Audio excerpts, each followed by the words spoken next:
Brian and Kenzie in the morning. And Chicago's alternative all day. Q101. Kenzie's Krimes. Milwaukee police found body parts in a North Side apartment. Not because I was angry with them, not because I hated them, but because I wanted to keep them with me. Believe me, if I started murdering people, there'd be none of you left. This is evil, what those people have done to me. She says Heaven's Gate awaiting. I'm not guilty. Q101. Brian and Kenzie on Q101 with another edition of Kenzie's Krimes, a deep dive into a murder mystery in our Chicagoland or Indiana, Wisconsin, in our area. Myself and Case don't know the story Kenzie's about to bring us, so Kenzie, bring us a story. Robin Renea Abrams was born August 13th, 1962. She was the daughter of Don and Barbara Abrams and the youngest of 4 sisters, so super lively household. She was a child who was adventurous. She loved to explore. They grew up living in Orland Park, Illinois. And her father, this man worked, okay? Not only was he a bricklayer, he was also a part-time police officer for Orland Park. I think I'd be tired after one of those jobs. Right? Yeah. Part-time. Who's full-time bricklayer, part-time nothing? No way. So good for him. Robin graduated from Sandburg High School, and she was the first one in her family to attend college. She got her associate's degree, and then she completed her study at Government State University, which is also here in Illinois. And then she was studying to become a lawyer, and she was really passionate about helping abused women. So while in college, her family relocated to Beecher, like in the Will County area of Illinois. So now Robin's in her 20s. Let me set the scene. She started to date a police officer who worked in Will County, and his name was Anthony Marquez. The couple had a large age gap. Now, me and my husband do too, so I'm not being judgmental. It's just part of the story. And me and my wife do too, so I'm not being judgmental either. Period. Okay, so. Sounds like you guys are being judgmental. Case is being judgy, but he always is, so what's new? So she was in her 20s, and Anthony Marquez was in his 40s. Here's the real problem. He was also married. Okay. This is the problem. That's the judgmental part. This is where we get judgy. Now, poor Robin was unaware of the married man detail when she began this relationship with him. Back then, I could see somebody truly, truly not knowing. You had to see them out with that person to realize they were cheating on you, I swear. You did see him in the act. You'd literally be like, oh, you're doing it right now. So, I see you. So, he was married. That was a problem. Robin didn't know. Now, they met while she was working at McDonald's. She was, working while in school. And he would come in a lot. He liked her, flirted with her, and that's how the relationship started. Now, Anthony had always encouraged her to join the sheriff's department where he worked. And in January of 1988, she took the advice and she was hired as a deputy. Now, a while later, in October, some strange things started happening. The kickoff to these was the fact that Robin discovered Marquez was married. So that was not good. And she decided, I'm going to go ahead and end this. I believe she wasn't interested in dating the married man. So she ends that relationship and things got really crazy. For example, Anthony Marquez smashed into her car intentionally while her mother was in the passenger seat and dented in, truly could have killed her. And then allegedly, I have to say this, but side eye, punched her in the face. Ugh. Okay. Now, 2 months after she ended the relationship and he was harassing her and stuff, she gets fired from her job at the Will County Sheriff's Office. Robin filed a complaint against him, adding that he's been harassing her and slashed her tires on 4 separate occasions. Wait. So she got new tires and he slashed them again. And then new tires. Yes. And slashed them again. And then new tires. Yes. And then slashed them again. You heard me. 4 separate occasions. He was charged, but the case was dismissed due to lack of evidence. Then he has the audacity to sue her back. This is where everyone was ganging up on her. These are his boys at the sheriff's department. He's the one who got her hired. She starts getting pulled over consistently for things that aren't happening. They're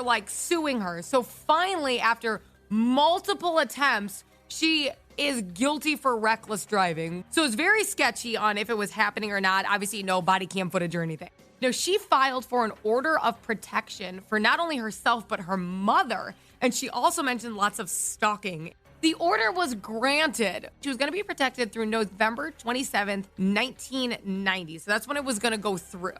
In December of 1989, she also filed a federal lawsuit against him, her ex, and 7 other officers because of the wrongful termination, all the harassments, wrongfully being pulled over and things. She was scheduled to appear in court to give a deposition on October 22nd. However, Robin went missing 18 days before she ever could. Oh, boy. Now, I'm going to pause here. When I tell you this gets absolutely insane to this day, it hasn't even gotten crazy yet. Well, the end of the story coming up in 3 minutes. Kenzie's Crimes, Brian and Kenzie, Q101. The Brian and Kenzie Show.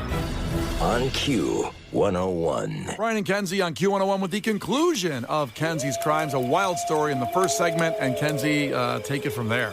Renee started dating Anthony Marquez. He was a Will County police officer. He told her, you should totally do this. She got a job. She found out he was married, and she decided, I'm going to end this relationship with you. So when she broke up with him, he started harassing her, wrongfully pulling her over, got her fired from her job, smashed into her car. She files a literal federal lawsuit against him and other officers for all of these, like the multiple illegal things going on. She goes missing 18 days before she was supposed to give the deposition. Her father, Don Abrams, was on his way home from work around 4 p.m. on October 4th, 1990 on Goodenow Road in Beecher and Will County. The now 28-year-old Renee passed her father in her car, and they waved at each other, right? Like, hey, like she was leaving and he was coming. And she has not been heard from or seen since that very moment. Wow. She drove a red Dodge 1989 Daytona hatchback, and it was found 11 hours later in Harvey, which is around 30 minutes from where she lived. The car was locked, but it had keys in the ignition, and then her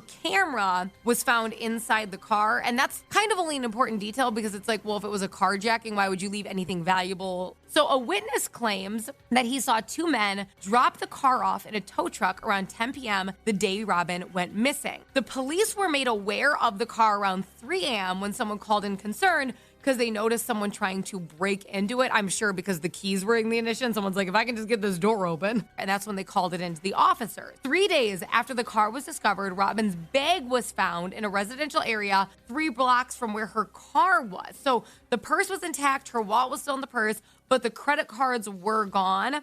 Robin's case, unfortunately, for the life of its existence, has mainly been cold. Will County was investigating it when the state police took over because of the potential, I put that in air quotes, conflict of interest. I'm like, yeah, her coworkers who harassed her that she had a lawsuit against and her ex. So in December of 1990, Marquez, that was her ex, was fired from the police department. So this is just a few months after she goes missing. So that's kind of weird. And the lawsuit was dismissed because Robin couldn't be located. Robin's family has gotten incredibly frustrated over the years because outside help has, I have to say the word allegedly, multiple cold case experts asked to be on the case, and they were also like, we're good. They were rejected from that. The family, mainly her sister Jody at this point in time, has pleaded for Marquez to be charged. The family claims that prior to Robin's disappearance, she told her family if anything were ever to happen to her, it would be Marquez. And she also led her family around, well, still alive and well, to different places he often was besides work. So they'd have an idea of his whereabouts and where they could find him, or maybe even her if she was missing. That's what she was doing while she was alive. The family claims they were also told by officers that they were lacking funds to look into like Robin's death and disappearance. And if the family could contribute financially, they could continue. So this, now I have to throw in the word allegedly, this is what the family's claiming, but they were basically saying, I gotta say it, we ain't getting sued on here. No. The other side of the argument, which we have to give, is that some people have put up the argument that she specifically went missing to spite Marquez because he would look guilty. I don't think that's what it is, but that's just my opinion. My opinion can always be wrong, but I don't think it's what it is. Well, that's true. Amen.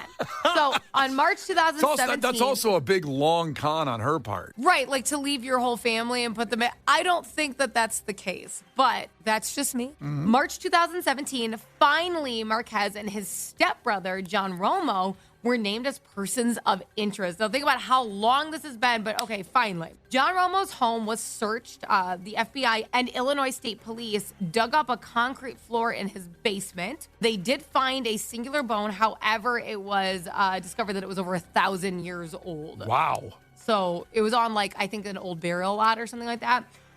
Cadaver dogs were also brought in to assist the search, and they had multiple hits, but no evidence was found. No body, no body parts. Another very important detail to this is John Romo, the stepbrother, had a tow truck at the time Robin went missing. And remember, an eyewitness said they saw two men drop off a car using a tow truck. The tow truck descriptions matched. Yes, this is insane. Yeah. Insane. It's insufferable. So Marquez has refused to comment every time he's ever been reached out to. He unfortunately now is deceased at the age of 78. And the sister Jody actually put out a statement when he did pass away just a few years ago. She said, "A very painful chapter of my family's life has come to an end. We just found out the murder suspect in our sister Robin Abrams case has met his maker. He will not be able to lie anymore." The case is still technically open because he was never found guilty. So if you do have any information on it, you were an eyewitness, somebody in your family was, you could identify somebody, you can call the state police about the disappearance at 815-726-6377. Kenzie's Crimes. Milwaukee police found body parts in a north side apartment. Not because I was angry with them, not because I hated them, but because I wanted to keep them with me. Believe me, if I started murdering people, there'd be none of you left. This is evil, what those people have done to me. See, says Heaven's Gate awaiting. I'm not guilty. Q101. Well, another incredible Kenzie's Crimes. And if you missed it or came in the end, missed part of it, just want to go through it again. The Brian and Kenzie podcast is available to you. It'll be on there, on that feed. And anytime you want, you can go back and just fill some time with the gloriousness of Kenzie's Crimes and that story. Coming up in just about 6 minutes, we'll give you the keyword one more time before 9 o'clock for a chance to get to the When We Were Young Festival, a full VIP trip. And in music entertainment news, audio you will not believe of the woman that owns the Breaking Bad house and what she does to people when they come out front to take a picture of it. Brian and Kenzie in the morning. And Chicago's alternative all day. Q101.